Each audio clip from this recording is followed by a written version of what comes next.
देव तुकाराम पंढरीनाथ भगवान की जय। माऊली ज्ञानेश्वर महाराज की जय। जगद्गुरु तुकाराम महाराज की जय। सद्गुरु जोग महाराज की जय। जो आनंद सत्य प्रकाश विभवानी आधार नाम रूपास बुद्धी न जाणे आणि जाणे त्यास तो अपार शुद्ध परमात्मा मीचे असे।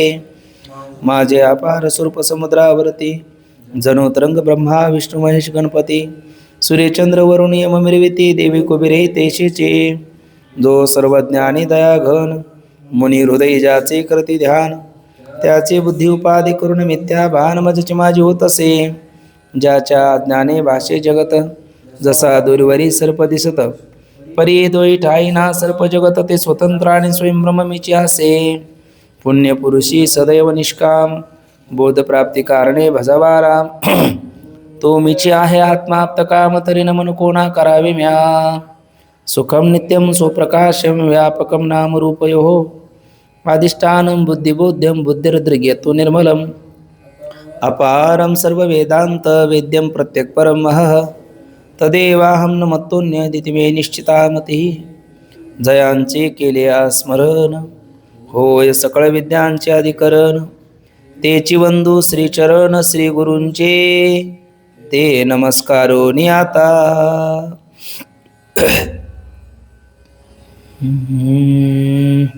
विचार सागर तरंग 6वा परिच्छेद 66 क्रमांकाचा तत्वम पदाच्या वाच्यार्थातील विरोध व भागत्याग लक्षणेने लक्षार्थातील एकत्व।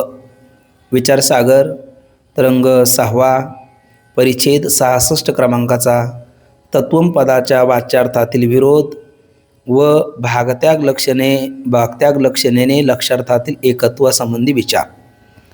तर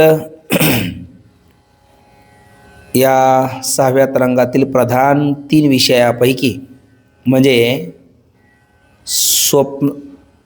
स्वप्नवत जागृती कशी, नंतर आग्रह देवाचं स्वप्न आणि लक्षणेचा प्रकार।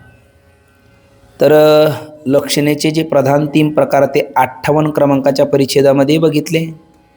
मध्यंतरी शक्तीचा विचार करून म्हणजे शक्तीचं स्वरूप याबद्दल कोणाची काय मत आहे हा विचार पाहून पुन्हा लक्षणेचे म्हणजे 58 आणि 64 या दोन्ही परिच्छेदाचा विषय जवळपास एकच आहे। सूत्ररूपाने लक्षणेचा विचार 58 क्रमांकाच्या परिच्छेदामध्ये केला आणि त्याचा थोडासा ओहापोह 64 क्रमांकाच्या परिच्छेदामध्ये केला। आणि काल 65 क्रमांकाच्या परिच्छेदामध्ये तत्वम पदाचा वाच्यार्थ आपण बघितला। खरं तर तत्वम पदाचा विचार होणं नितांत गरजेचं आहे। भगवान परमात्मा शिवशंकर यांचे अवतार भगवत पूज्यपाद श्रीमद आद्याचार्य शंकराचार्यांचं प्रसिद्ध वचन आहे, सदा विचारे तस्मात जगत जीव परात्मना जीवभाव जगतभाव बाधे स्वात्मा एव शिष्यते। मनुष्याने सदैव विचार करावा जगत जीव आणि परमात्मा स्वरूपाचा। तर जगतविषयक विचार आपण 5व्या तरंगामध्ये केलेला आहे, जीवसृष्टी ईशसृष्टी पाहत असताना। आणि जीवविषयक आणि परमात्म्याविषयक असणारा विचार अत्यंत सूत्ररूपाने पण निर्दुष्ट पद्धतीने विचार या ठिकाणी आपण कालच्या चिंतनामध्ये केला। त्याच्यामध्ये तत्पदाचा वाच्यार्थ असणारा ईश्वर आणि त्वम पदाचा वाच्यार्थ असणारा जीव यांच्यामध्ये काय विलक्षणता आहे, काय वेगळीकता आहे हा विचार करत असताना 8 प्रकारचा विशेष सुवर्ण स्वरूप असणाऱ्या ईश्वराच्या ठिकाणी बघितला। तर सुवर्णासारखं दिसायला पण असायला पितळ अशा पद्धतीची स्थिती जीव स्वरूपाच्या ठिकाणी तत्विपरीत असणारे 8 विशेष आपण बघितले। आणि ते बघून झाल्याच्या नंतर आता तत्वम पदाच्या वाच्यार्थातील विरोध हा कसा आहे आणि भागत्याग लक्षणाने त्याचं लक्षार्थामध्ये कसं एकत्व साधलं जातं हा विषय या 66 क्रमांकाच्या परिच्छेदामध्ये ग्रंथकार आपल्यासमोर ठेवतात। तो विषय ठेवत असताना इथे छांदगी उपनिषदाचा दाखला आपल्यासमोर दिला। उपरिदश उपनिषदे जीवदारे ज्ञान मकरंदे ते कुसुमी मुगुटे सुगंधे शोभती भले। छांदोग्य नावाचं उपनिषद आहे. त्यामध्ये उद्दालक नावाची मुनी आहे आणि श्वेतकेतू हा त्यांचा पुत्र आहे. 12 वर्ष तो गुरुच्या आश्रमामध्ये राहिला आणि मग घरी आल्याच्या नंतर 12 वर्षे ज्यांनी अध्ययन केलं त्या अशा आपल्या पुत्राला श्वेतकेतूला उद्दालक मुनी 9 वेळेला एका वाक्याचा उपदेश करतात, ते म्हणजे तत्वमसी महावाक्य. आणि त्या तत्वमसी महावाक्यासंबंधी जर आपण जहद लक्षणा केली किंवा अजहद लक्षणा केली तर तत्वमसी महावाक्याचा अभिप्रेत अर्थाचा शाब्दबोध हा मुमुक्षूला होऊ शकत नाही, यथार्थबोध होऊ शकत नाही. आणि जहदाजहदना भागत्याग लक्षणा केल्याच्या नंतरच तो बोध होऊ शकतो, अशा पद्धतीचे विचार या परिच्छेदामध्ये सांगतात. म्हणजे 2 लक्षणा अनुपयुक्त म्हटले होते आणि 1 लक्षण उपयुक्त आहे. तर त्यावेळेला तो म्हटला होता पूर्वपक्षाच्या भूमिकेत असणारा हा तर्कदृष्टी, पहिले लक्षणं म्हणजे काय ते सांगा. ते लक्षात आल्या म्हणजे 2 लक्षणं उपयोगाच्या कशा, 1 लक्षणं आपलं 2 अनुपयोगी कशा आणि 1 उपयोगी कशी हे माझ्या लक्षात येईल. मग मध्यंतरी शक्तीचा विचार केला, मग पद सांगितलं. पदाचा जो अर्थ, त्या पदाला वाचक म्हणतात आणि पदाच्या अर्थाला वाच्य म्हणतात. आणि वाच्य पद उच्चारल्याच्या नंतर वाचक पदार्थाचं ज्ञान काय होतं, तर वाचक पदाचा आणि वाच्य पदार्थाचा काही ना तरी संबंध असतो आणि त्या संबंधालाच म्हणतात वृत्ती. आणि त्या वृत्तीमध्ये 2 प्रकार, एक शक्तिवृत्ती आणि दुसरी लक्षणवृत्ती. पद उच्चारल्या जो अर्थ आपल्या लक्षात येतो त्याला शक्य, मुख्य, वाच्य किंवा अभिधेय म्हणतात. आणि ते पद उच्चारल्याच्या नंतर पदाचा अर्थ आपल्या डोळ्यासमोर येतो त्याला शब्दबोध असं म्हणतात. पण तो अर्थ अनुभवाला जुळत नसेल तर मग आपल्याला जी करावी लागते तिला लक्षणा असं म्हणतात. आणि मग त्याच्यामध्ये 3 प्रकार, जहद, अजहद आणि जहदाजहद, नाम भागत्याग लक्षणं. ज्याच्यामध्ये वाच्यार्थाचा पूर्ण त्याग करून तत्संबंधी अर्थाचं ग्रहण केलं जातं ती जहद लक्षणं. ज्याच्यामध्ये वाच्यार्थासहित आणखी काय अर्थाचं ग्रहण केलं जातं, न त्यागता, वाच्यार्थ न त्यागता आणखी काय अर्थाचं ग्रहण केलं जातं तिला म्हणतात अजहद लक्षणं. आणि ज्याच्यामध्ये वाच्यार्थातील विरोधी अंशाचा त्याग करून अविरोधी अंशाचं ग्रहण केलं जातं तिला म्हणतात जहदाजहद नाम भागत्याग लक्षणं. तर ती जहद आणि अजहद लक्षणा तत्वमसी महावाक्याचं तात्पर्य काढण्यामध्ये उपयोगाची नाही कशी आणि भागत्याग लक्षणाच उपयोगाची आहे कशी हा विचार सांगणारा परिच्छेद म्हणजे हा 66 क्रमांकाचा परिच्छेद आहे. आणि कालच्या चिंतनामध्ये तत्वम पदाच्या जे वाच्यार्थ आपण पाहिलेत त्यामध्ये विरोध कसा आहे जो काल पाहिला त्याची एकदा अभ्यासांगाने पुनरावृत्ती करतात. काय बोलतात आपण पंक्तीमध्ये पाहूया. तत्वम पदाच्या वाच्यार्थातील विरोध व भागत्याग लक्षणे लक्षार्थातील एकत्व. तर सामवेदाच्या छांदोग्य उपनिषदात म्हणजे आपल्याकडे ऋग्वेद, यजुर्वेद, अथर्ववेद आणि सामवेद आहे. ज्या वेदाला आपण श्रुती असं म्हणतो. आणि भगवान माऊली म्हणतात या कारणे बापा जया ती आपुली कृपा तेने श्रुती स्मृती निरूपा माथा बैसू घापे. आपलं खरं कल्याण व्हावं असं वाटत असेल तर श्रुती स्मृतीने जे सांगितलेलं आहे त्या विचाराच्या वाह्यात वागता कामा नाही. का तर अहितापासून काढी हित देऊन वाढवी ती नायगा श्रुती प्रवृत्ती माऊली जगात. मग आपल्याकडे उपनिषद ज्ञानप्रदान 10 आहे आणि वेद 4 आहेत. तर 4 वेदामध्ये 10 उपनिषदाची विभागणी केलेली आहे. म्हणजे त्या उपनिषद ज्या वेदातला विचार ज्या उपनिषदामध्ये प्रतिपादन केला त्या वेदा आधारे ते उपनिषद. तसं सामवेद आहे जो गान प्रधान आहे आणि त्या सामवेदाच्या अंतर्गत येणारं छांदोग्य उपनिषद, त्या छांदोग्य उपनिषदामध्ये उद्दालक नामक जे मुनी आहेत, एक पिता आहेत, त्यांनी आपला पुत्र ज्याचं नाव श्वेतकेतू आहे यास जगत उत्पन्न करता कोण आहे तर जेने हे विश्व निर्मिले महर्षी देवा ते संस्थापिले 21 स्वर्गात ते धरले सत्ता मात्रे आपुल्या जयापासून सकळ मंडळ हे झाले तो एक पंढरीचा राणा नया अनुमाना श्रुतीशी असा जगाताचं अभिनमित उपादान कारण ईश्वर आहे असं सांगून एका वाक्याचा उपदेश केला. 2 वाक्यापैकी महावाक्य ते आहे तत्वमसी. तत्वमसी म्हणजे तो ईश्वर कोण आहेस तू आहेस. तत् म्हणजे ते किंवा तो म्हणजे तू आणि अशी म्हणजे आहेस. मग तत्पदाचा वाच्यार्थ ईश्वर आणि तुम पदाचा वाच्यार्थ आहे जीव आणि अशी म्हणजे आहेस म्हणजे तो ईश्वर तू आहे असा त्याचा वाच्यार्थ झाला तत्वमसी महावाक्याचा. तत्वमसी म्हणजे तो ईश्वर तू आहेस या महावाक्याचा उपदेश केला. या वाक्यात तत् म्हणजे जगताची उत्पत्ती ज्याने केली असा सर्व शक्ती सर्वज्ञता आदी ज्याचे धर्म आहेत. म्हणजे जो सर्व शक्तिमान आहे सर्वज्ञ आहे, विभू आहे, नियामक म्हणजे ईश आहे, स्वतंत्र आहे, परोक्ष नित्य परोक्ष आहे, माई म्हणजे माया ज्याच्या अधीन आहे असा आहे, आणि बंधमोक्ष रहित आहे असा जो तो कोण ईश्वर. तत् म्हणजे जगताची उत्पत्ती ज्याने केली आणि सर्व शक्ती सर्वज्ञता आदी आदी म्हणजे पुढचे आत्ता आपण बोललो ज्याचे धर्म आहेत आणि धर्मी ईश्वर झाला आणि हे 8 त्याचे धर्म झालेत असा जो ईश्वर तो कोण आहे. तो म्हणजे तू आहेस. मग तू कोण, तर तू अल्पशक्ती अल्पज्ञता आदी धर्म म्हणजे अल्पशक्ती अल्पज्ञ परिच्छिन्न नियम्य म्हणजे अनिश कर्माधीन प्रत्यक्ष अविद्या मोहित आणि बंध मोक्षवान असा कोण आहेस, तू आहेस. म्हणजे एकंदर काय, तत् म्हणजे जगताची उत्पत्ती ज्याने केली, सर्व शक्ती सर्वज्ञता आदी ज्याचे धर्म आहे असा जो ईश्वर तो म्हणजे तू कोण मग, अल्पशक्ती अल्पज्ञता दे धर्मवान जीव आणि अशी म्हणजे आहेस म्हणजे तो ईश्वर तू आहे. 8 धर्म ज्याच्या ठिकाणी आहे ते 8 धर्म तुझ्या ठिकाणी नाही आणि तुझ्या ठिकाणी असणारे 8 धर्म त्याच्या ठिकाणी नाही, पण तो ईश्वर कोण आहे, तू आहे असा तत्वमसी महावाक्याचा वाच्यार्थ झाला. एकंदरीत तो ईश्वर तू आहेस. पण या म्हणण्याने ईश्वर, आता हे वाक्य कळालं, शब्दबोध झाला, पण तो आपल्या अनुभवाला जुळला नाही. कारण कायम वेदांतात पंक्ती आपण ऐकतो, लक्षण साम्यात एकत्व सिद्धी. लक्षण जर साम्य असेल तर ऐक्य होईल, लक्षण साम्य नसेल तर ऐक्य होईल कसं. तो ईश्वर कुठे आणि मी जीव कुठे. स्व अंगुष्टी येणे उचलेली मेदिनी तुमचेनी गोनी उचलवे, गिरी गोवर्धनी येणे उचलेला, कालिया महासर्पनाथुने आणला, जळता वनवा मुखीची प्रासीला, गिळता आगासुर चिरुड सांडीला हो असा तो आहे. तो गिरी गोवर्धन उचलतो, याला खताची गोण उचलत नाही. तो कालियाच्या फणावर नृत्य करतो, हा झुरळ निघाला तरी उड्या मारतो. तो 16,108 भोगून दिली वाट यमुने माये खरी हो, याला एक भार्या केली तर काही सुधरत नाही. मग असा असणारा तो ईश्वर हा जीव होईल कसा, म्हणजे शब्दार्थ निघायला लागला, अर्थ कळायला लागला, परंतु अनुभवाला जुळत नाही.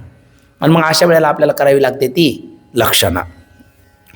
म्हणून म्हणतात एकंदर तो ईश्वर तू आहेस या म्हणण्याने ईश्वर आणि जीव यांची एकता वाच्यार्थाने ग्रहण होत नाही. वाच्यार्थाने का ग्रहण होत नाही, कारण वाच्यार्थामध्ये विरोध दिसतो आणि एक विरोध नाही, तब्बल 8 प्रकारचे धर्म इथे दाखवले, ते सुद्धा सूत्ररूपाने दाखवले. असे 800 धर्म आपल्याला पाहता येतील. इतका विरोध आहे जीव आणि ईश्वरामध्ये. आपल्याकडे म्हणतात जमीन आसमानचा अंतर आहे, लक्षण कुठलंही साम्य नाही, वैषम्य आहे, परंतु ती एकता संभवत नाही, कारण दोघाचे परस्पर विरुद्ध धर्म आहे. साधर्म्य नाही, वैधर्म्य आहे. हे वर सांगितलेच आहे. वर सांगितले आहे म्हणजे 65 क्रमांकाच्या परिच्छेदामध्ये सांगितलेलेच आहे, पण तथापि स्पष्ट लक्षात येण्याकरिता विभाग करून दाखवतो. म्हणून आपण म्हणलो तत्पदवाच्य ईश्वर म्हणजे एक प्रकारचं सोनं आहे आणि तोम पदवाच्य जीव म्हणजे एक प्रकारचा पितळ आहे. पितळ आणि सोनं दोन्ही सारखं दिसतं. पितळाला सोन्याचा मोलामा दिला तर हे सोनं आहे असं वाटतं, पण तो मोठचा पापुद्रा पडला का पितळाचं पितळ उघडं पडतं असं आपण व्यवहारात म्हणतो. तसं जीव हा ईश्वर किती म्हणायला गेला तर आढ्योपी जन्मानस्मी कोणनुसती सदृश माया 110 मुदिशी त्या अज्ञान मिळता, पण त्याचं बोलणं त्या अज्ञानातलं आहे. हिरण्यकशिपू स्वतःला ईश्वर म्हटला, अनेक म्हटलेत, पण मग ते काय ईश्वर ठरले का. तसा जीव जरी स्वतःला ईश्वर म्हणू लागला तर तो ईश्वर होईल कसा, कारण जीवाची उपाधी अविद्या आहे आणि अविद्याकृत सर्व हे धर्म त्याच्या ठिकाणी आहे.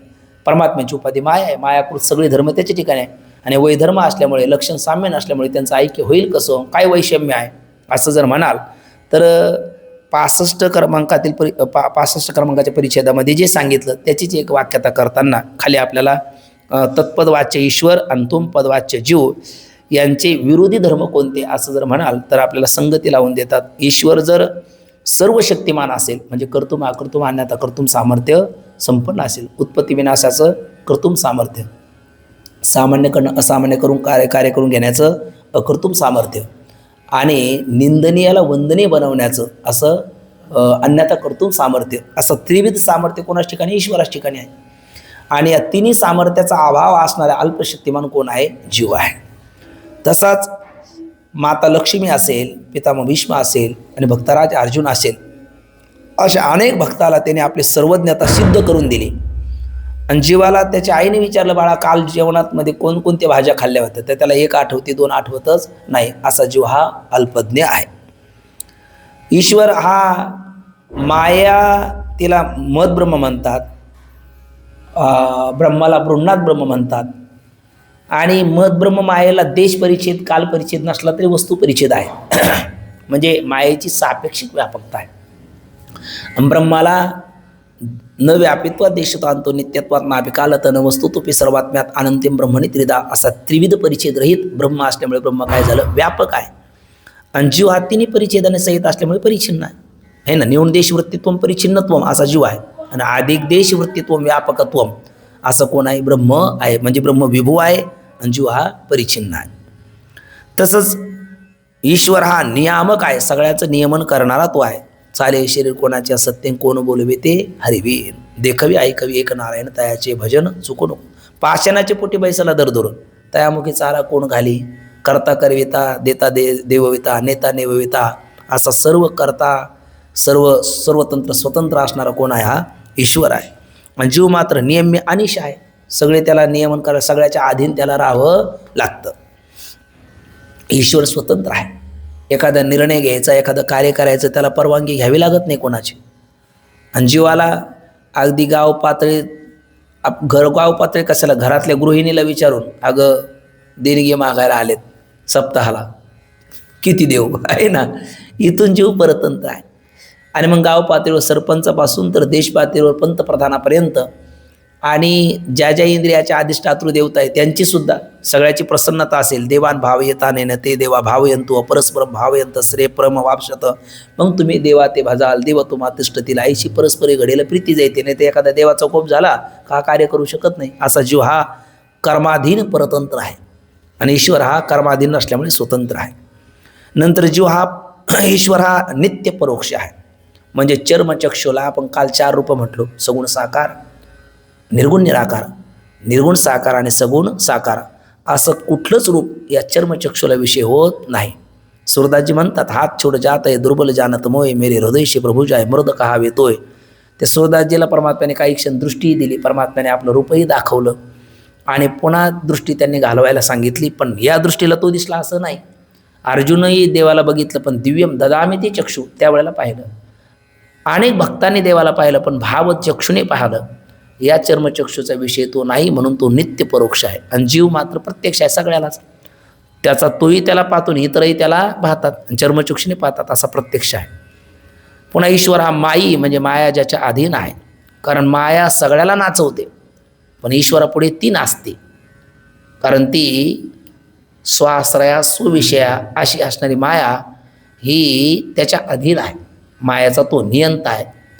म्हणून किती जरी कठीण असली मम माया म्हटलेला आहे, तो माझी माया म्हणजे त्याच्या अधीन असणारी. दैवी यशा गुणमे मम माया धृत्या मामे प्रपद्यंते माया मेतांतरंती. ते भीती वाटते ना, काय करू नका येतं एकच लिला तरले जे सर्व भाव मज भजले ताय हायलेची थडी सरले माया जळ. काय करू नका जो मज होया अरण्य शरण त्याची मी निवारी जन्म मरण. या लागी शरणागता शरण्य मीच एकू ही म्हणण्याची ताकद त्याची आहे, कारण माया त्याच्या अधीन आहे.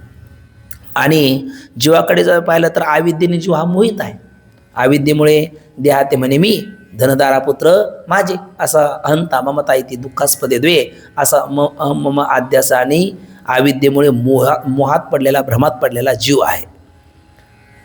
अहो म्हटले त्याची उपाधी याची उपाधी त्याची उपाधी त्याला का मोहात पाडत नाही, तर ते शुद्ध सत्वात्मिक आहे म्हणून पारदर्शक आहे. आणि मलित सत्वात्मिक असल्यामुळे जीवाला पारतंत्र्यात पाडणारी आहे. आणि मग ती माया त्याच्या अधीन असल्यामुळेच बंध आणि मोक्ष रहित आहे, कारण बंध मोक्ष निर्माण करणारी मायाच आहे. पण त्याच्या अधीन असल्यामुळे तो बंध मोक्ष रहित असल्यामुळे नित्यमुक्त आहे. आणि बंध मोक्ष वान जीव असल्यामुळे हा जीव बद्धमुक्त आहे. अशा पद्धतीने पाहिलं तर ईश्वर सुवर्णरूप ईश्वराच्या ठिकाणी हे 8 धर्म आहे आणि एक पितळ स्वरूपाच्या जीवाच्या ठिकाणी त्याच्या विपरीत असणारे 8 धर्म आहे. मग दोघाचं साम्य कुठलंच नाही, लक्षण साम्य नाही, मग दोघाचं ऐक्य होईल कसं अशी काय आहे शंका. मग त्याचं का वाक्य कोणत्या वृत्तीने ऐक्य होऊ शकत नाही, कोणत्या अर्थाने, शक्य अर्थाने, वाच्यार्थाने, मुख्य अर्थाने, अभेद्या अर्थाने जीव ईश्वराचं ऐक्य होऊ शकत नाही. मग शक्य संबंधो लक्षणा, मग लक्षार्थानेच त्या दोघाचं काय होईल ऐक्य होईल. मग लक्षणेने ऐक्य होईल तर कोणती लक्षणं करायची. एक जण म्हटला करा की जहद लक्षणं, म्हणजे जहद लक्षणेने ऐक्य होणार नाही. म्हणजे का होणार नाही, म्हणजे जहद लक्षणं कशाला म्हणतात, म्हणजे वाच्यार्थाचा पूर्ण त्याग केला जातो आणि तत्संबंधी अर्थाचं ग्रहण केलं जातं, त्याला जहद लक्षणं म्हणतात. गंगा अंघोष, गंगापादाचा प्रवाह अर्थाचं तीर केला, तत्संबंधी तीराचं ग्रहण केलं. म्हणजे मग तसं इथे तत्वमशी महावाक्य तत्पदाचं वाच्यार्थ जीव आपलं ईश्वर आणि तोम पदाचा वाच्यार्थ जीव यांचं वाच्यार्थाचा पूर्ण त्याग केला म्हणजे अधिष्ठान कुटस्थ आणि ब्रह्माचा सुद्धा काय होईल, त्याग होईल. कारण वाच्यार्थाचा पूर्ण त्याग केला तर अधिष्ठानाचा सुद्धा त्याग होईल. कारण जीवपदाचा वाच्यार्थ केवळ आभास आहे, केवळ बुद्धी आहे, केवळ कुटस्थ आहे असं नाही ना. जसं कालही बोललो आपण, उदक अग्नी धान्य झाल्या घडे पाक एका विने एका कामाने. उदक अग्नी धान्य तीन वेगळे आहे तोपर्यंत त्यांना तीन नाव आहे. तिघाचं एकत्रीकरण झालं तरच त्याला पाक नाम स्वयंपाक नाव आहे. तसं अंतकरण बुद्धी कुटस्थ हे वेगळे असले ते अंतकरण बुद्धी कुटस्थ असे तीन नाव आहे. तिघं एकत्र आले तर त्याला जीव नाव आहे. ब्रह्म माया त्यात पडलेला आभास हे वेगळे असले तर त्याला वेगवेगळे नाव आहे. तिन्ही एकत्र आले तर त्याला ईश्वर नाव आहे. म्हणजे एकाला कोणाला तरी ईश्वर किंवा एकाला कोणाला तरी जीव म्हणता येत नाही. मग वाच्यार्थाचा पूर्ण त्याग म्हणजे याचाच अर्थ जसं तिथे मायेचा त्याग होईल, मायेमध्ये पडलेल्या आभासाचा त्याग होईल का ब्रह्माचा पण त्याग होईल, ब्रह्माचाही त्याग होईल ईश्वर पदाचा वाच्यार्थाचा त्याग केल्याच्या नंतर. तसा जीवामध्ये त्या अंतकरणाचा त्याग होईल का अंतकरणामध्ये पडलेल्या चिदाभासाचा त्याग होईल का चिदाभास पडलेला कुटस्थाचा पण त्याग होईल, कुटस्थाचा पण सर्वच त्याग होईल. कारण वाच्यार्थाचा पूर्ण त्याग म्हणलं का अधिष्ठान कुटस्थ आणि ब्रह्माचा सुद्धा त्याग होईल.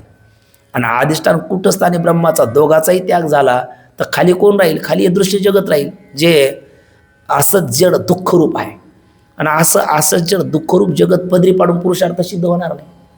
ते असं जड दुःखरूप जगताशी तादात्म्य केलं म्हणून तर किती जन्म झाला फेरा, गणित नाही जे दातारा पडिलो आवर्ती भोरा बहुथोरा ओळशिया. आणि पुन्हा तेच पदरी पाडलं तर एवढी लक्षणाचा उपयोग काय. म्हणून जड लक्षणं करून चालत नाही. तत्वमसी महावाक्याचं तात्पर्य काढण्याकरता. दुसरं म्हटलं नाही जड लक्षणं अजड लक्षणं करा. म्हणजे अजड लक्षणं ज्याच्यामध्ये वाच्यार्थाचा त्याग न करता आणखी काय अर्थाचं ग्रहण केलं जातं. शोनो धावते, तांबडा धावतो, तांबडा वर्ण आहे रंग आहे, तो कसा धावेल तर आणखी अर्थाचं ग्रहण केलं. तांबड्या वर्णाचा एखादा अश्व किंवा बैल याचं आपण ग्रहण केलं वृषभ. तसं इथे तत्वमसी महावाक्यामध्ये ही जद अजद लक्षणं जर आपण केली, न जद अजद म्हणजे काहीच वाच्यार्थ त्यागायचा नाही. मग काहीच वाच्यार्थ त्यागला नाही आणखी काय अर्थाचं ग्रहण करायचं म्हणलं तर आणखी असं जर दुःखरूप राहील त्याचं ग्रहण करून पुरुषार्थ सिद्धी होणार नाही. किंवा अगदी थोडंसं विचार करून बोललं तर आणखी ग्रहण करण्याकरता खाली काही राहणारच नाही. कारण पिंड देहस्थिती ब्रह्मांडी पसारा हरिविन सारा व्यर्थ भ्रमनात बाबा म्हणतात. तर त्या हरीचे 3 रूप आहे ना, विराट हिरण्यगर्भ आणि ईश्वर. तर त्याचं जे विराट रूप आहे म्हणजे समष्टी जगत आहे. सगळे 14 अनंत ब्रह्मांडने एका रोमी आईशी धेंडे अनंत ब्रह्मांडे उदरी हरी हा बाळक नंदागरी त्याच्या विराट स्वरूपामध्ये सगळंच आलं. मग खाली शिल्लक ग्रहण करण्याकरता काय राहिलं, काही राहिलंच नाही, शून्य. बरं जाऊ द्या, असंच जर दुःखरूप जगत राहिलं म्हणा किंवा खाली काही ग्रहण करण्याकरता राहिलं नाही म्हणा, पण ते ग्रहण करण्याचा विचार सोडून द्या.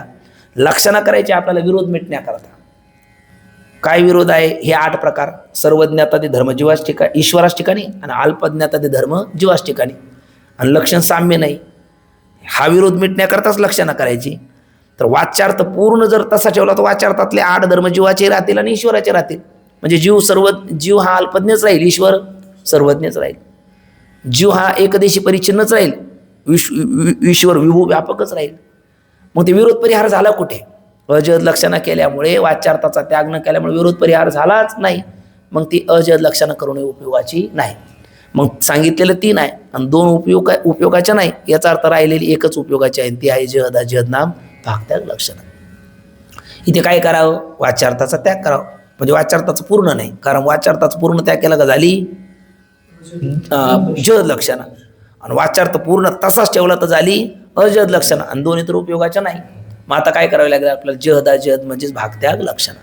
वाच्यार्थातलाच काही भाग टाकायचा सुद्धा आणि काही भाग स्वीकारायचा सुद्धा. जसं आपण म्हणलो होतो केळीची साल टाकायची आणि गर घ्यायचा, शेंगदाण्याचं टरपल टाकायचं आणि दाना घ्यायचा.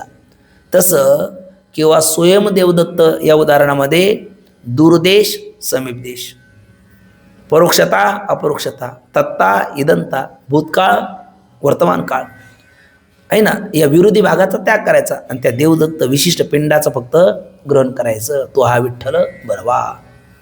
तसं या ठिकाणी आपल्याला काय करावं लागेल, वाच्यार्थातला जो विरोधी भाग आहे त्याचा त्याग करा. आता वाच्यार्थ जो ईश्वर आहे ते ईश्वराच्या ठिकाणी जे सर्वज्ञतादी 8 गोष्टी आहेत, 8 धर्म आहेत. 8 नाही असे अनेक आहे, पण एक ठोकताळे आपण 8 पाहिलेत. आणि अल्पज्ञातादी 8 धर्म कोणाच्या ठिकाणी आहे, जीवाच्या ठिकाणी आहे. आणि ह्याच विरोधी धर्म आहे वाच्यार्थातले. मग या विरोधी धर्माचा आपल्याला त्याग करायचा. तर एक एक त्याग करत नाही बसायचं. इथे शतपंचाशत न्याय किंवा हाती पदम सर्व पदम निमग्नम असा एक प्रकारचा न्याय वापरायचा. शतपंचाशत न्याय असा एक पदार्थ ईश्वर तत्वातला त्यागायचा का ज्या 8 गोष्टी आपोआप त्यागल्या जातील, आणि असा एक पदार्थ जीव तत्वातला त्यागायचा का ज्याच्यातले हे 8 विरोधी धर्म आपोआप त्यागले जातील.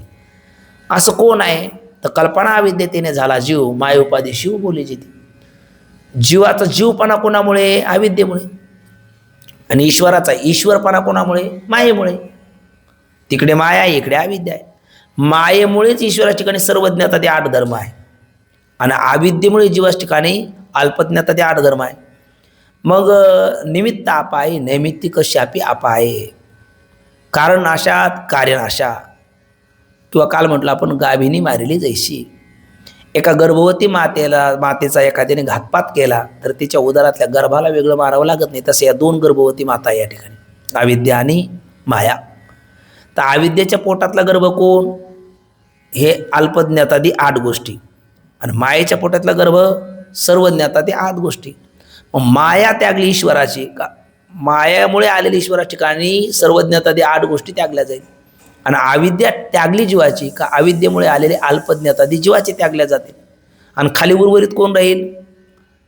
तत्पदाचा लक्षार्थ तिकडे राहील ब्रह्म, आणि तोम पदाचा लक्षार्थ इकडे राहील कुटस्थ. पण म्हणले 2 राहिलेच नाही, एक कुठे झाले? भेद राहिलाच. म्हणले हा भेद औपाधिक आहे. औपाधिक भेद कुठपर्यंत राहतो? उपाधी आहे तोपर्यंत औपाधिक भेद आहे. उपाधी नाही, औपाधिक भेद नाही. तूर्त इथे आता 3 आकाश आहे. हे घटाकाश आहे, हे मठाकाश आहे, याच्या बाहेर सर्वत्र ओतप्रोत असणारं ते महाकाश आहे. मग हे 3 आकाश कोणामुळे आहे? या घटाची उपाधी लागली म्हणून हे झालं घटाकाश, या मठाची उपाधी लागली म्हणून हे झालं मठाकाश, आणि निरुपाधिक आहे ते महाकाश. मग निरुपाधिक महाकाशच हे घटाकाश मठाकाश नाही काय आहे? मग म्हटलं का या 2 उपाधी लागल्या म्हणून. मग काय करा? गट फोडा, मठ पाडा, दोन्हीतला आकाश होऊन जाईल महाकाश. तसा अविद्यारूपी घट आहे आणि मायारूपी हा मठ आहे. अविद्यारूपी घट आणि मायारूपी मठ हा फोडला म्हणजे विचाराने बाधित केला तर महाकाश स्थानी असणारं ब्रह्मचैतन्य ब्रह्मरूप होईल. मग हे औपाधी भेद वास्तव अभेदाच्या लाभाने करत नाही. अहो पण तुम्ही म्हणला लक्षण साम्यात एकत्व सिद्धी, कुटस्थ आणि ब्रह्म हे लक्षण साम्य आहे का? म्हणले हो. म्हणजे काय लक्षण साम्य आहे? कुटस्थ कशाला म्हणतात? घटाकाश कशाला म्हणतात? घटाउच्छिन्न पोकळीला घटाकाश म्हणतात, सगळ्याच आकाशाला घटाकाश म्हणत नाही. तसं कुटस्थ चैतन्य, तसं घटाकाश काय झालं थोडक्यात? मग परिच्छिन्नच. तसं कुटस्थ चैतन्य कोणाला म्हणतात? अंतकरण अवच्छिन्न चैतन्याला कुटस्थ चैतन्य म्हणतात, सगळ्या चैतन्याला कुटस्थ चैतन्य म्हणत नाही. म्हणजे कुटस्थ चैतन्य घटाकाशासारखं परिचिन्न आहे. अरे बाबा, घटाकाश जरी परिचिन्न आहे तर परिचिन्नता घटाची का आकाशाची?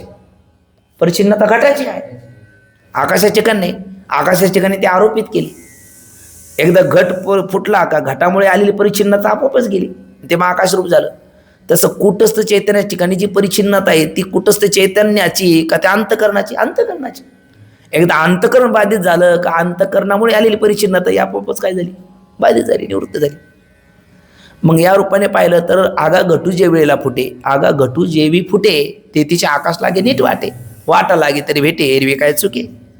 त्याही वेळेला ते महाकाश रूपच आहे, फक्त जाणून घ्यायचं. आणि दिसत असं पाहायचं असेल तर घट फोडायचं आणि त्याची एक रूप झालेलं पाहायचं.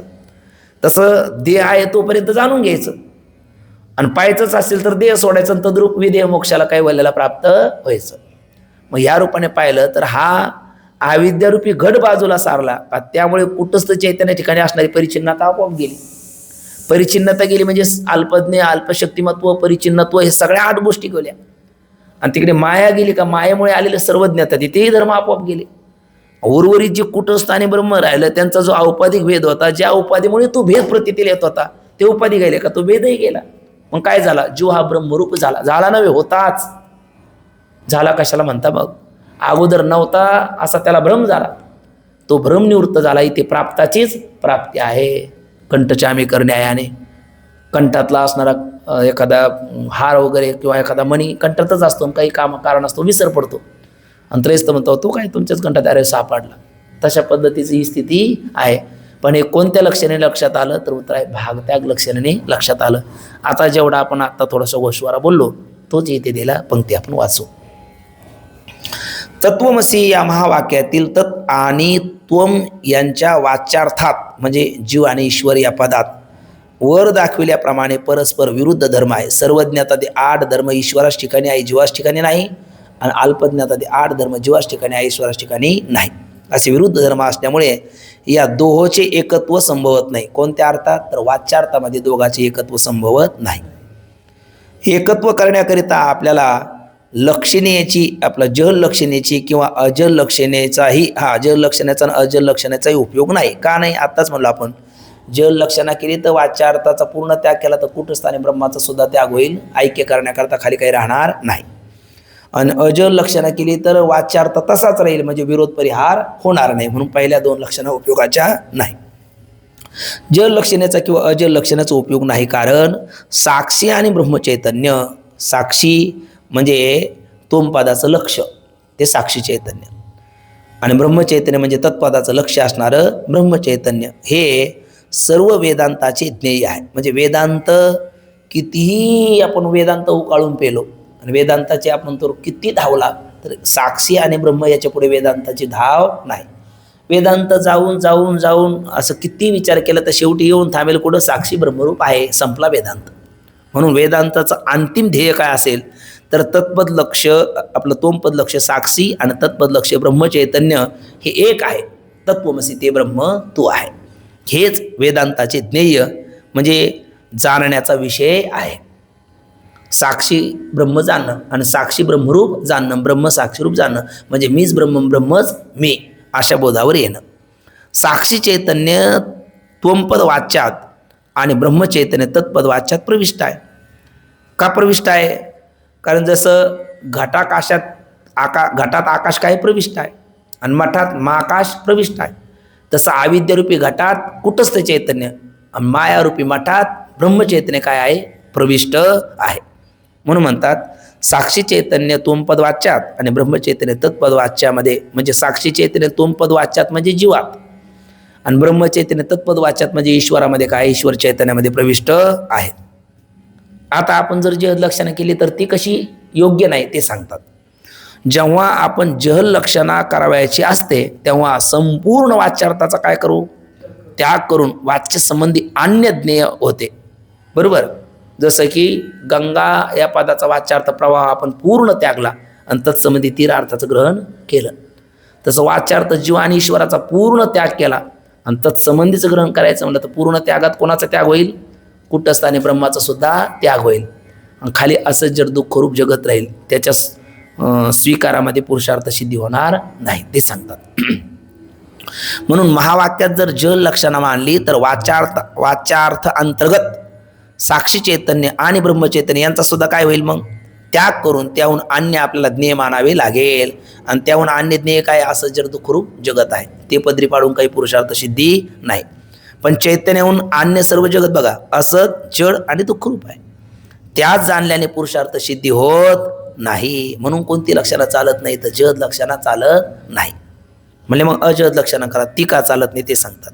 त्याचप्रमाणे अजल लक्षणही संभवत नाही. म्हणजे कारण अजल लक्षणेत वाच्यार्थ हा सर्व तसाच राहतो, कारण वाच्यार्थाचा त्याग केला जात नाही ना. अनजहद अजहद, जहद म्हणजे टाकणे, अनजहद म्हणजे न जहद अजहद म्हणजे काहीच न टाकणे वाच्यार्थातलं. आणि काहीच न टाकलं तर जीव कसा राहील? अल्पज्ञातादी धर्मानेच युक्त राहील आणि परमात्मा कसा राहील? सर्वज्ञातादी धर्माने युक्त राहील. मग लक्षण साम्य होईल नाही, कारण विरोध परिहार झाला नाही, कारण अजहद लक्षणेमध्ये वाच्यार्थातलं काहीच टाकलं नाही. म्हणून म्हणतात त्याचप्रमाणे अजल लक्षणही संभवत नाही, कारण अजल लक्षणेत वाच्यार्थ सर्व राहतोच राहतो, शिवाय अधिक अर्थाचे काय करावं लागते? ग्रहण करावं लागते. शोनो धावती म्हणताना तांबडा रंग राहिलाच, आणखी अर्थाचं ग्रहण करावं लागलं. कोणत्या? वृषभ किंवा अश्व या आणखी अर्थाचं आपल्याला ग्रहण करावं लागलं. किंवा मंच हा प्रोशंती म्हणताना मंच राहिलाच, पण मंचावरच्या पुरुषाचं ग्रहण करावं लागलं. छत्रिणो यांती म्हणताना छत्री तर राहिलीच, पण छत्री धारकाचं ग्रहण करावं लागलं. किंवा काके विरुद्ध रक्षता म्हणताना काक तर राहिलाच, पण काका संबंधी दद्युप घातकत्व असणारे तो बिडाल आणि मार्जार, बिडाल म्हणजेच मार्जार आणि शिव ग्रामशिव म्हणजे श्वान याचं सुद्धा आपल्याला आणखी अर्थात ग्रहण करावं लागलं. तसं इथे वाच्यार्थातले माया अविद्यान तत्कृत अल्पज्ञाता ती सर्वज्ञाता ती राहीलच, आणि आणखी काय अर्थाचं ग्रहण करावं लागेल. अजड लक्षणं केली तर विरोध परिहार होणार नाही ते सांगतात. म्हणून म्हणतात त्याचप्रमाणे अजल लक्षणही संभवत नाही, कारण अजल लक्षणेत वाच्यार्थ सर्व राहतोच, शिवाय अधिकार्थाचे ग्रहण करावे लागते. आणि महावाक्यात अजल लक्षणं मानावी तर मग वाच्यार्थ सर्व राहणारच. आणि ते वाच्यार्थ म्हणजे जीव आणि ईश्वर परस्पर अत्यंत कसे आहेत, विरोधी आहे, अल्पज्ञातादी सर्वज्ञातादी या धर्मामुळे. आणि म्हणून महावाक्यात अजल लक्षणं मानली तर विरोध निवृत्त होणार नाही, होत नाही. आणि म्हणून अजल लक्षणही संभवत नाही. मग दोन जर संभवत नाही तर तिसरी संभवते कोणती, जहदाजहद नाम भागत्याग लक्षणं. ती कशी ते सांगतात. मग याकरिता भागत्याग लक्षणं मान्य अवश्य आहे. मग भागत्याग लक्षणं मान्य अवश्य आहे म्हणजे भागत्याग लक्षणं कशी लागते ते स्पष्ट करून सांगतो. तत्पद वाच्यार्थ कोण, ईश्वर आहे, आणि तो पद वाच्यार्थ जीव आहे. यांचे जे आपापसात विरोधी धर्म आहे, अल्पज्ञातादी सर्वज्ञातादी धर्म वर सांगितलेच आपल्याला, याही परिच्छेदामध्ये सांगितले, कालच्याही परिच्छेदामध्ये सांगितले. मग तेवढ्या भागाचा त्याग करून मग त्या विरोधी अल्पज्ञातादी धर्म 8 गोष्टी कोणाच्या ठिकाणी, जीवाच्या ठिकाणी, सर्वज्ञातादी 8 धर्म कोणाच्या ठिकाणी, ईश्वराच्या ठिकाणी. त्याचा काय करून टाकावा, विरोधी भागाचा त्याग.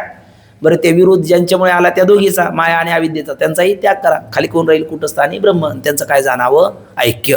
मग ते सांगतात तत्पदाचा वाच्यार्थ ईश्वर आणि तोम पदाचा वाच्यार्थ जीव यांचे जे आपापसात विरोधी धर्मवर सांगितले आहेत तेवढ्या भागाचा त्याग करून शुद्ध असंग चैतन्य भागात एकता जाणावी. आणि अशी भागत्याग लक्षणीची काय आहे, रीती आहे. मग आता भागत्याग लक्षणीची रीती आपल्या लक्षात आली. भागत्याग लक्षणाची रीती लक्षात आल्याच्या नंतर आता जीव ईश्वर स्वरूपाविषयी ग्रंथकाराची वेगवेगळी मतं आपल्याला सांगतात. त्यातलं एक मत आपण पाहू आणि उर्वरित मत उद्या पाहू. तर 67 क्रमांकाचा परिच्छेद जीव ईश्वर स्वरूपाविषयी ग्रंथकाराची मते. मत म्हणलं का एक वचन आहे ना, मते म्हणलं की अनेक वचन, अनेक मत आहे. तुकोबराने जसं म्हणावं, नका शुधू मतांतरे नुंगे खरे बुडाल, किंवा बहुतांची बहुमते अवघ्या रीती पोकळ, म्हणून तार्किकाचा टाका संघ पांडुरंग स्मरा हो. तसे या ठिकाणी आता जीवेश्वर स्वरूपाविषयी अनेक मतं आलेत. पण अनेक मतापैकी जी नास्तिकाची मतं आहेत किंवा तार्किक आस्तिकाची मतं आहेत त्या मताचा सुद्धा इथं विचार केला नाही. जे तिन्ही मतं अधिकार भेदाने आपल्याला स्वीकारणी आहे अशा 3च मताचा या ठिकाणी विचार केलेला आहे. जीवाबद्दल 3 वाद आलेले आहेत थोडक्यात. बिंब प्रतिबिंबवाद, अवच्छेदवाद आणि आभासवाद असे 3 वाद या ठिकाणी आलेत. कारण प्रकाराचे 3 तुका म्हणे केले जण आहे ना. मनुष्यामध्ये 3 प्रकार आहेत, उत्तम, मध्यम आणि कनिष्ठ असे 3 प्रकार आहेत. त्यालाच आपण पटू तर पटुतम असं म्हणा, किंवा इथल्या विचारसागराच्या भाषेत बोलायचं झालं तर उत्तम तो तत्वदृष्टी आहे, मध्यम तो अदृष्टी आहे, कनिष्ठ तो तर्कदृष्टी आहे. मग उत्तम अधिकारी त्याला उत्तम जिज्ञासू, मंद, तीव्र आणि तीव्रोत्तम अशी जिज्ञासूमध्ये 3 प्रकार आहेत. तर तिघाकरता सांगितलेले जीवेश्वर स्वरूपाविषयी जीवेश्वर स्वरूप कळावं, त्यातला वाचार्थाचा त्याग करून लक्षार्थाचं ग्रहण करावं आणि जीव ब्रह्म ऐक्य बोध त्याला व्हावा, याकरता वेदांत विश्वामध्ये ग्रंथकारांनी 3 वाद आपल्यासमोर ठेवलेले आहेत. एक आहे बिंब प्रतिबिंबवाद, तो आपल्या पहिल्या तरंगात गेले प्रकाशात्मा मुनी यांनी मानलेला आहे. विवरण ग्रंथाचे करते प्रकाशात्मा मुनी यांनी बिंब प्रतिबिंबवादाचा स्वीकार केलेला आहे. त्याच्यानंतर अवच्छेदवाद आहे आणि आभासवाद आहे.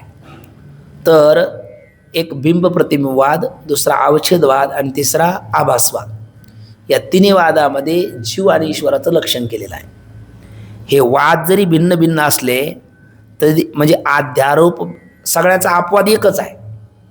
सगळ्याचा अपवाद 2 आहे ना, आध्यारोप अपवादोभ्याम निष्प्रपंचोयम प्रपंचते. वेदांतामध्ये भाषा कार्यकारण भावाची नाही, विशेष विशेषण भावाची नाही, सत्यत्वाची तर नाहीच नाही. वेदांताची भाषा आध्यारोप अपवादाची आहे. वेदांताची भाषा तुम्ही आपल्या अमृतानुभव चालू होतं हे रोजचं वाक्य यायचं. वेदांताची भाषा कशी यायची तर आध्यारोप अपवादाची आहे. वेदांतामध्ये कार्यकार भाव नाही, विशेष विशेषण भाव नाही, सत्यत्व तर नाहीच आहे. इथली आध्यारोप अपवादाची भाषा आहे. कशाला म्हणतात अध्यारोपण, कशाला म्हणतात अपवाद, तर वस्तूनी अवस्तू आरोप अध्यारोप आणि अधिष्ठाने भ्रांत्या प्रतिष्ठे अधिष्ठान व्यतिरेक त्रैकालिक अत्यंत अभाव निश्चय यस अपवाद अशा अध्यारोप अपवादाची व्याख्या आहेत. जे नाही त्याला थोडं दिसतंय म्हणून मानायचं, त्याला अध्यारोप म्हणायचं. आणि जरी दिसलं तरी ते नाही कसं आणि जे आहे तेच कसं आहे याची सिद्धी करायची, हा अपवाद. रज्जूच ठिकाणी सर्प नाहीच आहे खरंच, उत्पत्तीपूर्वी नाही, नाशानंतर नाही, मधल्या काळात दिसला तरी तो नाही. कारण आदो अंती नास्ति वर्तना वाणे पितंतता आदो अंती यदास्ति वर्तमाने पितंतता. जे आधी नसतं अंती नसतं मध्यंतरी जरी दिसलं तरी नसतं. मग भ्रम होण्याच्या पूर्वी सर्प नाही, भ्रमनिवृत्त झाल्याच्या नंतर नाही, मध्यंतरी दिसला तरी तो नाहीच आहे. आपण पाहतो रज्जूला म्हणतो सर्प. पण ज्याला भ्रम झाला, ज्याचे गुडघे फुटलेत, कोपरं फुटलेत, श्वेतवर्णाचं पित्तवर्ण झालं आहे ना, आणि शुष्कती ओलं चिंब झालं, एवढा अनर्थ ज्याला घडलेला आहे आणि तो पक्का भ्रमात आहे, विपर्यात आहे, त्याला जर आपण म्हटलं रज्जू ठिकाणी सर्प नाहीच तर तो मानणार नाही, तो आपल्याला वेड्यात काढेल. मग अशा वेळेला त्याला दिसतोय ना, त्याच्या जीवनात अनर्थ घडला ना, मग तो म्हणतो म्हणून तितक्या पुरता स्वीकारणं त्याला अध्यारोप म्हणतात. आणि मग तिथे रज्जूवर दिसला तरी तू रज्जूला सर्प कसा मानला, तत्वता रज्जू ठिकाणी सर्प नाहीच कसा, जे ज्याच्या आधारावर असतं ते त्याच्या ज्ञानाने निवृत्त होतं. यम रज्जू रूपाने त्याला रज्जूचं यथार्थ ज्ञान करून दिलं का तोच सांगतो या ठिकाणी सर्प नाही, झाला अपवाद. दिसतो म्हणून मानायचा हा अध्यारोप आहे, आणि तो नाही कसा हे सिद्ध करायचं याला म्हणतो आपण अपवाद. तसं या ठिकाणी बिंब प्रतिबिंबवाद, अवच्छेदवाद, आभासवाद हे सगळे वाद बाबा एक विनोदाने म्हणत असतो, वादे वादे जे आहे ते भांडणा याकरता हे वाद नाही, तर वादे वादे जे आहे ते तत्वबोधा याकरता हे वाद आहे. आणि करू आवडीने वाद तुमच्या सुखाचा संवाद, हे सत्यान्वेषणाकरता केलेली चर्चा आहे. पण मग सगळ्या अध्यारोपामध्ये एक आणि बिंब प्रतिबिंबवादामध्ये एक उपाधी घेऊ द्या, अवच्छेदवादामध्ये आणि आभासवादामध्ये 2 उपाधी घेऊ द्या. सगळ्याला जर जीव ईश्वर सांगायचं तर 3 वाद कशाला, म्हणजे प्रकाराची 3 समोर ऐकणारे आहेत ना, मग सगळ्यालाच एक वाद देऊन कसं चालेल. अधिकार तैसा करू उपदेश साहे वजते असं त्याची देऊ, मुंगीवरी भार गजाचे पालन घालताही कोण कार्यसिद्धी. जे सायाशी स्तन्यसेवी ते पक्वाने केवी जेवी, म्हणून बाळका जैशी न द्यावी धनुर्धरा. ज्याला अजून आईचं स्तनपानच नीट करता येत नाही, हिंदकेसरी बाप म्हणायला लागला, याला हिंदकेसरी बनवायचा म्हणून त्याला काजू पिस्ता अक्रोर असे सुकामेवा घालायला लागला, मरेल ते, खाणारच नाही असं नाही, पण त्याला वेळ आहे अजून. तसं ज्याचा अधिकार जसा उपदेश त्याला तसा. अधिकार न पाहता केलेला उपदेश खडकी जैसे वर्षिले का आगी माझी पेरले तसा व्यर्थ जातो, आणि अधिकार पाहून केलेला उपदेश हा फलद्रूप होतो. म्हणून जे अवच्छेदवादाचे अधिकारी आहे त्यांना आभासवाद सांगून नाही पटणार, जे आभासवादाचे अधिकारी आहे त्यांना अवच्छेदवाद नाही पेलवणार, आणि जे अवच्छेदवाद किंवा आभासवादाचे अधिकारी आहे त्यांना बिंब प्रतिबिंबवाद कसा त्यांच्या बुद्धीवर आरूढ होईल. म्हणून ज्याचा अधिकार जसा उपदेश त्याला तसा. म्हणले पण आम्ही कोणता वाद स्वीकारायचा, साधा व्यवहार आहे. भाजी कोणती चांगली असं जर एखाद्याने विचारलं तर त्याचं सरळ उत्तर आहे, ज्याच्या आरोग्याला जी पसते, ज्याचं आरोग्य चांगलं राहतं ती चांगली. एखाद्याला मूळ वेदाचा व्याधी आहे आणि त्याला म्हणू लागला वांग्यासारखी भाजी जगात नाही, तर त्याला ते पटणारे विधान होणार नाही ना. आपल्या आरोग्याला जी पोषक आहे ना ती चांगली आहे. तसं कोणती प्रक्रिया चांगली, बिंब प्रतिबिंबवादाची चांगली, औषधवादाची चांगली का आभासवादाची चांगली, ज्या प्रक्रियेच्या द्वारा आपल्याला आत्मबोध होतो ती प्रक्रियाच्या त्या दृष्टीने चांगली. म्हणून पंचदशीमध्ये श्लोकच आहे, यया यया भवेत पुंसां व्युत्पत्ती प्रत्येक आत्मने सा सैव प्रक्रिया स्यात् साध्वीति आचार्य भाषितम. यया यया भवेत पुंसां, ज्या ज्या प्रक्रियेने आपण आत्मस्वरूपापर्यंत येऊ ती प्रक्रिया आपल्या दृष्टीने चांगली. आणि आजच आता माऊली येत आहेत, माऊली परतीला येत आहेत, तर या पालखीबद्दलही काही आपल्या गुरुबंधूमध्ये चालतं, कोणत्या पालखीत जावं, कोणती पालखी चांगली. अरे कोणतीच चांगली नाही, कोणतीच चांगली नाही. जिथे भोजन आणि भोजन 2 गोष्टी चांगल्या होतात ती पालखी ती दिंडी चांगली. आणि कुठल्याही पालखीत जा, पंढरपूरला या आहे ना, तुका म्हणे जन्म आल्याचे सार्थक विठ्ठलाची एक देखील या, आणि सुखा लागी जरी करशी तळमळ तरी तू पंढरीशी जा एक वेळ. तसं ब्रह्मरूपी पंढरपुराला येणं हे महत्त्वाचं आहे. इथलं कोणती प्रक्रिया चांगली वाईट ही काय नाही. तुम्हाला बिंब प्रतिबिंबवाद पटला तो घ्या, अवच्छेदवाद पटला तो घ्या, आणि काय आभासवाद पटला तर तो घ्या. पण एक सामान्यतः त्याचं वर्गीकरण, बिंब प्रतिबिंबवाद हा कनिष्ठ अधिकाऱ्याकरता आहे, अवच्छेदवाद मध्यम अधिकाऱ्याकरता आहे, आणि क्षमा करा माझ्याकडनं गलत झालं आहे, बिंब प्रतिबिंबवाद उत्तम अधिकाऱ्याकरता, अवच्छेदवाद मध्यम अधिकाऱ्याकरता, आणि आभासवाद हा कनिष्ठ अधिकाऱ्याकरता. तुम्ही म्हणाला असं जर म्हणला तर विचारसागरामध्ये निश्चलदासजींनी व पंचदशीमध्ये विद्याराणी स्वामिनी आणि आचार्यांच्या काही ग्रंथामध्ये एक मिनिट ते जर नाव सापडलं तर बरं होईल बघा. हा वाक्यवृत्ती आणि उपदेश सहस्री असे आचार्याचे ग्रंथ आहेत. त्या आता भगवत पूज्यपाद शंकराचार्य यांनी देखील कोणत्या वादाचा प्रधानतेने स्वीकार केला तर आभासवादाचा स्वीकार केला. मग आभासवादाचा स्वीकार केला म्हणजे औषधवाद आणि बिंब प्रतिबिंबवाद त्याचे असा त्याचा अर्थ नाही. मग आचार्यांनी आभासवादाचा स्वीकार का केला आहे ना, तर त्याचं उत्तर आहे आचार्य विद्याराणी स्वामी आणि पंडित साधू निश्चलदासजी यांचं मातेचं अंतकरण आहे, संतांचं अंतकरण आहे. भाषा पंडिताची वेगळी असते, महाराजाची वेगळी असते, संताची वेगळी असते. जोग महाराज वारकरी शिक्षण संस्थेचे आध्वर्यो सोनुपंत मामा दांडेकर, मामांचे उद्गार असायचे ज्याचं पोट मोठं तो महाराज, ज्याची पगडी मोठी तो पंडित आणि ज्याचं अंतकरण मोठं तो संत. मग सगळं मायपोट असल्यामुळे त्यांना विशिष्ट वर्गालाच ते कळायला पाहिजे ही भाषा नसते, सगळ्याला कळायला पाहिजे. हा भाव संताचा असतो. यारे यारे लहान थोर या ते भलते नारी नर करावा विचार न लगे चिंता कवनाची सकाळाशी येते आहे अधिकार. आणि मग ते सगळ्याला कळावं, रुचावं, पचावं, झेपावं आणि सगळ्यांनी आत्मस्वरूपापर्यंत यावं. बाबा म्हणत असतात, डॉक्टर बाबा, दुसऱ्याच्या घरात जाण्याकरता आय कमिंग सर विचारावं लागतं. आपल्याच घरात जाण्याकरता कोणाला अधिकार नाही, प्रत्येकाला अधिकार आहे. तसं ब्रह्म हे आपलं स्वरूप आहे ना, आपलं घर आहे. जसं तो कोबऱ्याने म्हणतात, आपल्या माहेरा जाईन मी आता निरोपया संत हाती आला. आणि ते कोणतं घर तर निरंजनी आम्ही बांधिले घर, निराकारी निरंतर राहिलो शे, निराभासी पूर्ण झालं समरस अखंड ऐके असं पावलो आम्ही. त्या घराचं वर्णन करताना ज्ञानोबराय म्हणतात, अनंत भक्तराशी तरले वानर ज्ञानदेवा घर छिदानंदी. त्या घराचं वर्णन करताना गीतेमध्ये म्हटलेले यद गत्वान निवर्तन्ते तद धाम परम मम. त्या घराचं वर्णन करताना ज्ञानेश्वरीत म्हटलेले का लवणाची कुंजरी सुधलिया लवण सागरी परतीची नाम आगेरी होय जैसी आहे ना, असं ते घर आहे. म्हणजे त्या घरात गेल्याच्या नंतर पुन्हा नसं पुनरावर्तते. मग असं जे घर आहे त्या घरी जाण्याकरता हे रस्ते आहेत. परे होणे परते घर छान तेथे राहू निरंतर आहे ना. परावाणीला अविषय असणारं जे आपलं स्वरूप स्थितीरूपी घर आहे तिथे जाण्याकरता ह्या वाटा आहेत, प्रक्रिया आहे, ती मार्ग आहेत. बिंब प्रतिबिंबवादाची एक पालखी वाट आहे त्या घरी जाण्याकरता. नंतर औषधवादाची आहे, आभासवादाची आहे. पण मग या वादाचं स्वरूप काय तर त्यातलं बिंब प्रतिबिंबवादाचं स्वरूप ते मुख, दर्पण आणि दर्पणात दिसणारं ती प्रतिबिंब असे 3 गोष्टी आहेत. एक आपलं याला आपण मुख म्हणतो, समोर धरलं आरसा त्याला आपण दर्पण म्हणतो, आणि दर्पणात दिसतं त्याला आपण प्रतिबिंब म्हणतो. आणि त्या प्रतिबिंब सापेक्ष याला नाव बिंब येतं. प्रतिबिंब सापेक्ष याला काय नाव येतं बिंब. मुखालाच बिंब आणि प्रतिबिंब 2 नाव आले एका अज्ञानरूपी उपाधी आपला दर्पण रूपी उपाधीमुळे. तसं सिद्धांतात घ्या, मुखस्थानी ब्रह्म आहे, त्या दर्पण स्थानी आरसा आहे. आपलं दर्पण म्हणजे आरशाच्या स्थानी अज्ञान आहे, आणि अज्ञानात त्या दर्पणात जे दिसतं प्रतिबिंब त्याच्या स्थानी जीव आहे. आणि त्या प्रतिबिंब सापेक्ष या मुखाला जे नाव आलं ना तो ईश्वर आहे. म्हणजे बिंब तो ईश्वर आहे, प्रतिबिंब तो जीव आहे, आणि मुख ते ब्रह्म आहे, आणि दर्पण ते अज्ञान आहे. अज्ञानरूपी एक उपाधी आहे. म्हणजे बिंब प्रतिबिंबवादामध्ये एक उपाधी मानून जीव ईश्वराची संगती लागते. मग बिंबस्थानी म्हणजे मुखाला जे नाव आलं बिंब ते बिंबस्थानी ईश्वर आहे, मुखस्थानी ब्रह्म आहे, त्या दर्पणस्थानी अज्ञान आहे, आणि दर्पणात दिसणारं प्रतिबिंब त्याच्या ठिकाणी कोण आहे जीव आहे.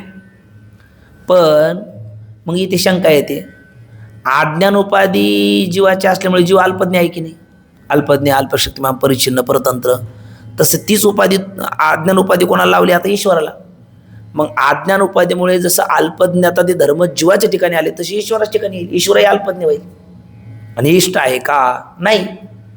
पण ते म्हणतात बिंब प्रतिबिंब विवरणकार त्याचं स्पष्टीकरण देताना शंकेचं उत्तर देताना ते म्हणतात उपाधी आपले धर्म हे दर्पणातल्या प्रतिबिंबावर दाखवते, बिंबावर दाखवत नाही. म्हणजे असं कसं. आजही आरशे महाल आपण गोवा, मुंबई, पुणे अशा काही ठिकाणी गेलो ना तर तसे मनोरंजनाचे पूर्वी कळसूत्री बाहुली हा माऊलीने वर्णन केलेलं आहे. काही ठिकाणी नाटक असतात, सिनेमा चित्रपट असतो. तसं आरशेमाल सुद्धा एक मनोरंजनाचं साधन आहे. त्या आरशेमालात आपण गेला तर जे बाळासाहेब ठाकरेंना व्यंगचित्र प्रसिद्ध होतं, ते व्यंगचित्रकार म्हणून सुद्धा ते तसं ते आपलं व्यंगचित्र दाखवतं आपलंच. त्या आरशात वेगवेगळे आरसे असतात. काही आरशात नाकच भलं मोठं दाखवणार, काही आरशात कानच मोठा दाखवणार, काही आरशात पोट कसंही काही दाखवणार. पण ती सगळी आरसे ते भाव त्या प्रतिबिंबात दाखवतात का बिंबात दाखवतात? प्रतिबिंबात दाखवतात, बिंबात नाही. तसं अज्ञान रूपी जे दर्पण आहे त्याच्यात दिसणारा जीवरूपी जे प्रतिबिंब आहे, बिंब आहे, त्याच्यात ते अज्ञान अल्पज्ञात आधी धर्म दाखवेल. बिंबरूप असणारा जो ईश्वर आहे त्याच ठिकाणी दाखवत नाही, असं त्याने उत्तर दिलं. आणि मग बिंब आणि प्रतिबिंब असताना छाया सावली वेगळी असते आणि दुसरं काय म्हटलं आपण, प्रतिबिंब वेगळं असतं. आता हात घेतला बघा असा, तर हा आरसा इकडे सावली पडली, याला आपण छाया म्हणतो. तर जिकडे हाताचं पृष्ठ आहे तिकडेच्या सावलीचं पृष्ठ आहे आणि जिकडे तळवा आहे तिकडेच आहे. म्हणजे हा तळवा इकडे, तिकडला तिकडे, हे मागच्या बाजूला तेही मागच्या बाजूला. म्हणजे जिकडं पृष्ठ आणि मुख असतो तिकडेच पृष्ठ आणि मुख असेल तर त्याला छाया म्हणतात, सावली म्हणतात. पण विपरीत मुख आणि पृष्ठ असेल तर त्याला प्रतिबिंब म्हणतात. आपण आरशात पाहिलं ना, दर्पणात, तर आपण त्या मुखाकडे पाहतो तर तेही आपल्याकडे पाहतं. आपला पृष्ठभाग मागे तर त्याचाही पृष्ठभाग मागे आहे. म्हणजे सावलीचं आपलं जिकडे मुखपृष्ठ असेल तिकडेच मुखपृष्ठ असेल तर त्याला छाया म्हणतात, सावली म्हणतात आणि ती मिथ्या असते आभासवादात. पण मुखपृष्ठ आपलं ज्या कर्माला त्याने त्याच्या विपरीत कर्माला असेल तर त्याला प्रतिबिंब म्हणतात, त्याला छाया म्हणत नाही. आणि बिंब प्रतिबिंब वादामध्ये प्रतिबिंब मिथ्या नाही, सत्य आहे. आभासवादामध्ये छाया मिथ्या आहे आणि बिंब प्रतिबिंब वादामध्ये प्रतिबिंब काय आहे? सत्य आहे. मग बिंब प्रतिबिंब वादामध्ये मुख सत्य आहे का प्रतिबिंब सत्य आहे का बिंब सत्य आहे? तिन्ही सत्य आहे. अहो म्हणजे सत्यमेव जे येते, सत्यम ज्ञानमानंतम ब्रह्म, ब्रह्म सत्यम जगन्मित्यम, हे कुठे लावायचं मग? तिन्ही सत्य म्हटल्याच्या नंतर इथं तर त्रयीत होईल, द्वैत नाही. तर त्याचं उत्तर ते असं देतात का मूळ त्याही वेळेला बिंबच आहे, आपलं मुखच आहे, प्रतिबिंब बिंब नाहीच आहे. म्हणून तुकोबराय म्हणतात, दर्पणीचे दुसरे भासे परी ते आसे एकचे. भासे आसे नाही, दर्पणीचे दुसरे भासे परी ते आसे एकचे, मुखचे आसे. किंवा तुका म्हणे मुख नाही दर्पणात, संतोषाची मात दुसरी ते. मग दर्पणात मुख नाही दिसतं ते काय? दर्पणात जर मुख नाही तर दिसतं ना, म्हणजे जसं दिसतं तसं नसतं. मग काय आहे? त्याही वेळेला वृत्ती ग्रीवास्त मुखालाच पाहते, कंठस्थित मुखालाच पाहते, दर्पणस्थित मुखाला पाहतच नाही. आम्हाला आता असं धरलं तर दर्पणात मुख दिसतं, तुम्ही काय म्हणता दर्पणस्थ मुखाला पाहत नाही. मग हा तर भ्रम आहे आणि तो घालवण्याकरता हा बिंब प्रतिबिंब वाद आहे. मग काय आहे तर त्यावेळेला वृत्ती दर्पणस्थ मुखालाच पाहते, म्हणून वृत्तीला भ्रम होतो का वृत्ती अत्यंत वेगवान आहे, अत्यंत वेगवान आहे. म्हणजे जगात सगळ्यात वेगवान कोण असेल तर वृत्ती आहे. कंसात मन आपण म्हणतो, मेरा मन कभी दिल्ली कभी लंदन, मेरा मन कभी दिल्ली कभी लंदन, मेरा मन कभी दिल्ली कभी लंदन. ते मुरारी बापूने एकदा सांगितलं होतं, त्यांच्या कथेमध्ये ठाकूरजींनी पण सांगितलं. आणि एकाने कविता करायला उभा राहिला, मेरा मन कभी दिल्ली कभी लंदन, मेरा मन कभी दिल्ली कभी लंदन, मेरा मन कभी दिल्ली कभी लंदन, 50 वेळेला म्हटला. ते श्रोते कंटाळले ना, ते म्हणले पुढचं काही वाक्य आहे की नाही. तो म्हणला, ये मत देखो उसकी रफ्तार कितनी तेज है ये देखो. ते किती वेगाने धावतं, दिल्ली म्हणेपर्यंत दिल्ली, लंडन म्हणेपर्यंत लंडन. म्हणजे इतकं वेगवान ही वृत्ती आहे. आणि ती इतकी वेगवान असल्यामुळे ती दर्पणावर आदळते, तिथून परावर्तित होते आणि ती गिरीवास्त मुखालाच पाहते. पण तेवढ्या वेळेत आपण कळत नाही. जसं ही मृत्तिका आहे, आपलं काल परवाचा विषय, आणि हा गट आहे. मृत्तिका श्रीलिंगी, हा गट पुलिंगी. अहो ही मृत्तिका आणि हा गट पुलिंग श्रीलिंग आहे ना, आणि भिन्न दिसतात, म्हणजे त्यांच्यात काय भेद आहे असं वाटतं. पण या गटाची अगोदर काय होती? ही मातीच. या गटाची नंतर काय होणार? ही मातीच. आणि हा गट म्हणतो त्याही वेळेला हात लावतो मातीलाच. मग विचारांती काय सिद्ध झाला? याचा अभेद. आणि दिसायला काय दिसला? भेद. बरोबर ना? मग तसं बिंब प्रतिबिंब मुख हे दिसायला भेद आहे, पण विचारांती अभेद आहे, एकच आहे. दर्पणस्थ मुखालाच पाहते. म्हणून बिंब प्रतिबिंब वादामध्ये प्रतिबिंबही सत्य आहे आणि बिंबही सत्यच आहे. म्हणजे सत्य कसं काय? कारण त्यावेळेला वृत्ती कोणाला पाहते? मुखालाच पाहते. मुखालाच पाहते पण भ्रम जातो, होतो का मी प्रतिबिंबाला पाहते, मुखालाच पाहते मग मुखालाच नाव काय आलं, प्रतिबिंब. आणि प्रतिबिंब सापेक्ष याला नाव आलं बिंब. पण प्रतिबिंब सापेक्ष याला बिंब नाव आलं आणि मुखाला पाहते पण न कळल्यामुळे प्रतिबिंब नाव आलं. पण प्रतिबिंब आणि बिंब हे दोन्ही नाव कोणाला आले, त्याला त्यावेळेस मुख म्हणायचं थोडक्यात, फक्त मुखालाच आली. आणि कोणामुळे आली, दर्पणामुळे आले. दर्पण बाजूला केल्याच्या नंतर खाली काय राहिलं, मुखच राहिलं. आणि नाही केलं तरी मुखच आहे हे जाणायचं. मग या रूपाने पाहिलं तर दर्पणात मुख नाहीच आहे. म्हणून बिंब प्रतिबिंब वादामध्ये प्रतिबिंबही सत्य आहे, बिंबही सत्य आहे, कारण मुखच ते आहे, मुखालाच ते आलेली नाव आहे. मग पाणी म्हणलं तर पाणी सत्य आहे, उदकन दकन जल मिथ्या आहे का, एकच आहे, कारण पाण्यालाच आलेली ती वेगळी नाव आहे. तसं मुखालाच आलेलं बिंब प्रतिबिंब नाव असल्यामुळे ते दोन्ही सत्य आहे. मग मिथ्या काय, त्या मुखाच्या स्थानी बिंब प्रतिबिंब भाव ज्या दर्पण रूपी उपाधीमुळे आला ना, तो भाव मिथ्या आहे. मुळात मुखालाच हे नाव असल्यामुळे ते दोन्ही काय आहे, सत्य आहे. आणि मग तिथे चार धर्म मिथ्या आहे, भाव मिथ्या आहे. एक, दर्पणच तत्व ते दर्पणात आहे आपल्याला असं वाटतं. दोन, प्रत्येक मुखत्व ते आपल्याला पाहता असं वाटतं. तीन, बिंबाधीनत्व ते बिंबाच्या अधीन आहे असं वाटतं. आणि तीन, स्वभिन्नत्व ते आपल्या भिन्न आहे असं वाटतं. चार म्हणजे स्वभिन्नत्व, दर्पणस्तत्व, प्रत्येक मुखत्व आणि बिंबाधीनत्व हे चार भाव ज्या दर्पण रूपी उपाधीमुळे आले ते मिथ्या आहे. मुळात बिंब मात्र सत्य आहे. आणि असं पाहिलं तर हा खुसकीचा मार्ग आहे. म्हणजे ते ब्रह्मच कोणी मीच आहे, म्हणजे मुखस्थानी ब्रह्म आणि प्रतिबिंबस्थानी जीव आणि बिंबस्थानी ईश्वर हे नाव कोणाला आले, ब्रह्मालाच. कोणामुळे, एक अज्ञान रूपी उपाधीमुळे. त्या अज्ञान बाजूला सारलं का सगळं गेलं, खाली फक्त ब्रह्म राहिलं. आणि ते ब्रह्म मी आहे असं जाणण्याचा हा उत्तम अधिकाराला बिंब प्रतिबिंबवाद अगदी जवळचा मार्ग आहे. आणि औषधवाद आभासवाद त्यापेक्षा थोडासा दूर आहे.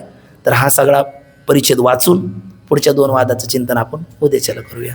पुंडलिक वरदारी विठ्ठल, श्री ज्ञानदेव तुकाराम, पंढरीनाथ भगवान की जय, माऊली ज्ञानेश्वर महाराज की जय, जगद्गुरु तुकाराम महाराज की जय, सद्गुरु जोग महाराज की जय.